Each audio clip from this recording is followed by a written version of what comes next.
Guys movie में आप लोग देखेंगे कि एक आदमी गुमनाम जगह पर फंस गया है, साथ में उसे कुछ याद भी नहीं है कि उसके साथ में क्या हुआ था और लास्ट में ये मूवी आपको 100% चौंका देगी। सो मूवी स्टार्ट होती है और हम यहाँ पर एक घायल हुए आदमी को देखते हैं। ये आदमी एक बेहद ही घने से जंगल में होता है जहाँ पर इसकी कार का एक्सीडेंट हुआ है। खुशकिस्मत से ये तो जिंदा होता है मगर कार का ड्राइवर और जो पीछे सीट पर बैठा हुआ था वो मर चुके हैं। एक्सीडेंट के बाद में लगी चोट से इस आदमी की याददाश्त भी चली गई होती है। उसे ये नहीं पता होता है कि वो यहाँ पर कैसे आया है और जो पीछे आदमी बैठा है वो कौन है। सिर्फ इतना ही नहीं, यहाँ तक कि उसे उसका नाम भी नहीं पता होता है। उसका पैर इस कार में पूरी तरह से स्टक हो चुका है। वो कार के गेट को भी खोलने की कोशिश करता है मगर कोई फायदा नहीं होता है। अब कुछ समय बाद में रात हो जाती है। वो कार के रेडियो को चला के थोड़ा रिलैक्स करने की कोशिश करता है। बाहर बारिश होने लगती है जिससे वो अपनी प्यास को बुझाता है, लेकिन जल्द ही यहाँ पर इतनी ठंड बढ़ जाती है जिसके बाद वो ठंड से बचने के लिए वो पीछे वाले आदमी की जैकेट उतार कर पहन लेता है। अब अगले दिन वो कार के पीछे वाले आदमी की आईडी निकाल कर चेक करता है। इसका नाम वीवर जॉर्ज है, लेकिन उसे इसके बारे में कुछ भी याद नहीं आ रहा है। अब उसे कार में नीचे एक टॉफी पड़ी हुई दिखती है और जब वो उसे उठाने के लिए नीचे झुकता है तो उसे वहाँ पर एक गन भी मिलती है। इस गन को देखकर इस आदमी के मन में ख्याल आता है कि शायद वो एक बुरा आदमी है। अब तभी बाहर उसे एक लड़की दिखाई देती है। वो उस लड़की को आवाज देता है जिसके बाद में वो लड़की उसके पास में आकर उसे पीने के लिए पानी देती है, लेकिन हमें यहाँ पर यह पता चलता है कि वो एक सपना देख रहा था। अब जब रात हो जाती है तो रात में बाहर एक शेरनी बाहर पड़े हुए ड्राइवर की लाश को खा रही होती है, जिसके बाद में ये आदमी उसे गोली चलाकर भगा देता है। अब अगला दिन होता है। वो जिस मदद की उम्मीद लेके बैठा था वो नहीं होने वाली है, जिसके बाद में वो एक बार फिर से पूरी कोशिश करते हुए इस कार के गेट को खोलने की कोशिश करता है। अब ज्यादा ताकत लगा देने के बाद में फाइनली वो डोर खुल जाता है, मगर जब वो इस कार से बाहर उतरता है तो उसका पैर वहीं स्टक होने की वजह से उसका पैर वहीं फंसा रह जाता है, जिससे इस आदमी को असहनीय दर्द होता है। अब किसी तरह वो अपने पैर को निकाल लेता है। उसके पैर में यहाँ पर काफी गहरा जख्म बन चुका है। अब यहाँ पर बाहर उसे एक आईडी कार्ड पड़ा हुआ मिलता है जिस पर रेमंड प्लाजी लिखा हुआ था, जिससे इस आदमी को लगता है कि शायद उसका नाम रेमंड प्लाजी है। अब इसके बाद में रेमंड अपने टूटे हुए पैर को एक लकड़ी से बांधकर उसे प्लास्टर करता है। तभी रेडियो में न्यूज आती है कि बैंक चोरी में 3 सस्पेक्ट्स को आइडेंटिफाई किया गया है, जिनके नाम एरिक स्टेपलेटन, जॉर्ज वीवर और रेमंड प्लाजी हैं। उन्होंने एक औरत के साथ में एक सिक्योरिटी गार्ड की हत्या भी की है। रेमंड उस कार के ट्रंक को चेक करता है जहां पर उसमें उसे ढेर सारे पैसे दिखाई देते हैं। अब रेमंड के यहाँ पर ये जान के कि वो एक क्रिमिनल है और उसने साथ में मर्डर भी किया है तो उसे यहाँ पर काफी गुस्सा आती है। अब वो रेंगते हुए यहाँ से आगे बढ़ने की कोशिश करता है कि तभी उसके कार के पास में एक आदमी आता है जो उसकी कार से उसमें से पैसे निकाल रहा था। रेमंड उससे हेल्प के लिए कहता है, लेकिन जब वो आदमी उसकी नहीं सुनता है तो रेमंड इसके बाद में उसे गन दिखाता है, लेकिन उस आदमी के पास में इससे भी बड़ी गन थी, जिसके बाद में वो पैसे लेके यहाँ से चला जाता है। उस चोर के ढेर सारे पैसे ले जाने के बावजूद भी यहाँ पर काफी पैसे बचे हुए थे। यहाँ पर अब रेमंड को उसके सामने एक डॉग दिखाई देता है। अब जब रात हो जाती है तो रेमंड इन्हीं पैसों से आग जलाता है और वो डॉग भी उसी के साथ में ही होता है। रेमंड को अब जगते हुए भी यह औरत दिखाई देती है। अब जब रेमंड इस औरत के बारे में सोचता है तो उसे लगता है कि शायद उसने इसी औरत का मर्डर किया है। अब यहाँ पर अचानक से वही शेरनी आती है जो कार के पीछे वाली सीट पर बैठे हुए आदमी के सिर को काट ले जाती है।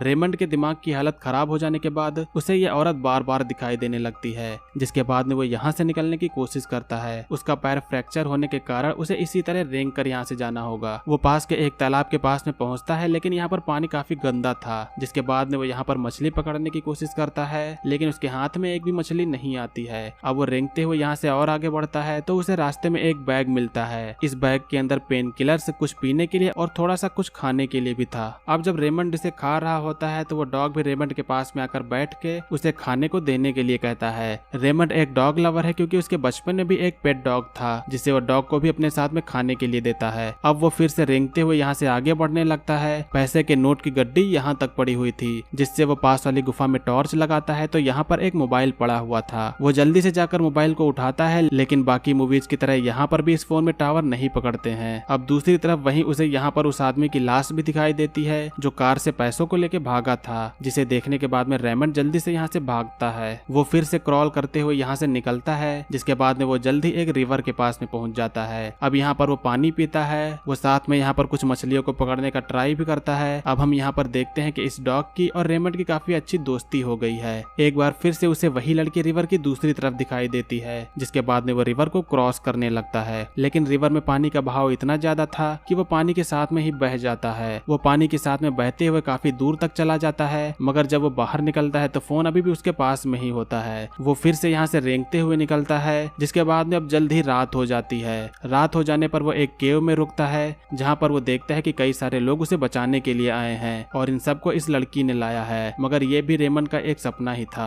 अब अगली सुबह होती है तो वो डॉग रेमंड के पास में फिर से आ गया होता है। अब इसके बाद में वो फिर से यहाँ से आगे बढ़ता है। वो काफी दूर रेंगते हुए आता है, लेकिन उसे अब यहाँ पर ये पता चलता है कि वो फिर से वहीं पर आ गया है जहाँ उसकी कार थी। उसके सामने एक बार फिर से वो औरत आती है, जिससे वो तंग होकर उससे लड़ाई करने लगता है। रेमंड अब हार मान चुका होता है, लेकिन वो यही सोचता है कि उसके पास में सिर्फ दो रास्ते हैं, या तो वो यहीं रुके या फिर आगे बढ़ता रहे। इसीलिए वो कुछ ना सोचे समझे बस आगे की ओर बढ़ता रहता है। वो जल्द ही रेंगते रेंगते थक जाता है, लेकिन उसका डॉग यहाँ पर भौंकते हुए उसे इशारा करता है कि आगे रोड आ गई है। अब रेमंड फिर से क्रॉल करते हुए आगे बढ़ता है, लेकिन उसके पीछे तभी वही शेरनी आ जाती है, जिसे देखकर रेमंड जल्दी से रोड के दूसरी साइड में चला जाता है। अब यहाँ पर रोड पर रेमंड को रोड के किनारे एक डेड बॉडी दिखाई देती है। वो अब इस डेड बॉडी के पास में जाकर जब उसके जेब से आईडी निकाल कर देखता है तो उसे यहाँ पर ये पता चलता है कि रेमंड प्लाजी तो ये आदमी है, यानी कि मैं रॉबर और मर्डरर नहीं हूँ। तो फिर आखिरकार मैं कौन हूँ? अब यहाँ पर इस आदमी को कुछ हल्का सा याद आता है। उसे याद आता है कि वो अपनी वाइफ के साथ में शॉपिंग पर गया था, जिसके बाद में बैंक रॉबर्स ने उसे गन पॉइंट पर हॉस्टेज बना लिया। लेकिन उसके सोचने के दौरान अब इधर वही शेरनी आ चुकी होती है, जो अब उसी की ओर बढ़ती है। जिसके बाद में ये आदमी इस डेड बॉडी को शेरनी के आगे कर देता है और वो शेरनी इस डेड बॉडी को लेके चली जाती है। अब ये आदमी, जिसका नाम क्या है उसे खुद और हम लोग को अभी तक नहीं पता चला है, वो फोन निकालता है और नेटवर्क होने पर वो 911 पर कॉल करता है। जिसके अगले सीन में हम देखते हैं कि पुलिस आकर उसे बचा लेती है। ये आदमी पुलिस वाले से उसके डॉग को भी साथ में लाने को कहता है, मगर जब ये पुलिस वाला डॉग को देखने के लिए जाता है तो यहाँ पर कोई भी डॉग नहीं होता है, जिससे हमें यहाँ पर ये पता चलता है कि वो डॉग भी इस आदमी का एक इमेजिनेशन ही था, जिसकी मदद से वो खुद को ही गाइड कर रहा था। अब यहाँ से निकलते समय वो सीट बेल्ट पहनता है तो उसे फिर से ध्यान आता है कि जब उन रॉबर्स ने उसे पकड़ा था तो उसने सीट बेल्ट लगा ली थी। जिसके बाद में उसने कार के स्टीयरिंग को घुमा के उसने कार को आउट ऑफ कंट्रोल कर दिया था, जिससे कार का एक्सीडेंट हो गया था। अब जबकि इसने सीट बेल्ट लगाई थी तो ये बच गया और बाकी सभी लोग यानी कि रॉबर्स वो लोग मारे गए। इसीलिए हमेशा कहा जाता है कि कार में हमेशा सीट बेल्ट का यूज जरूर करना चाहिए। और इसी के साथ में यहीं पर इस मूवी का एंड होता है। सो दोस्तों, मूवी में आप लोगों ने देखा था कि एक ऐसा आदमी जिसकी याददाश्त तो चली गई थी, मगर उसकी खुद की इमेजिनेशन की वजह से वो इस जंगल से बाहर निकल पाया। मूवी का नेम है रेग्ड, जो कि पूरी तरीके से सस्पेंस से भरी हुई थी। उम्मीद करता हूँ कि आप लोगों ने इस मूवी के एक्सप्लेनेशन को एंजॉय किया होगा। मूवी का एक्सप्लेनेशन अगर आप लोग को पसंद आया तो वीडियो को लाइक करिएगा। चैनल पर आप लोग नए हो तो सब्सक्राइब करिएगा। आज की वीडियो के लिए बस इतना ही, मिलेंगे अगली वीडियो में। तब तक के लिए बाय, जय हिंद, वंदे मातरम।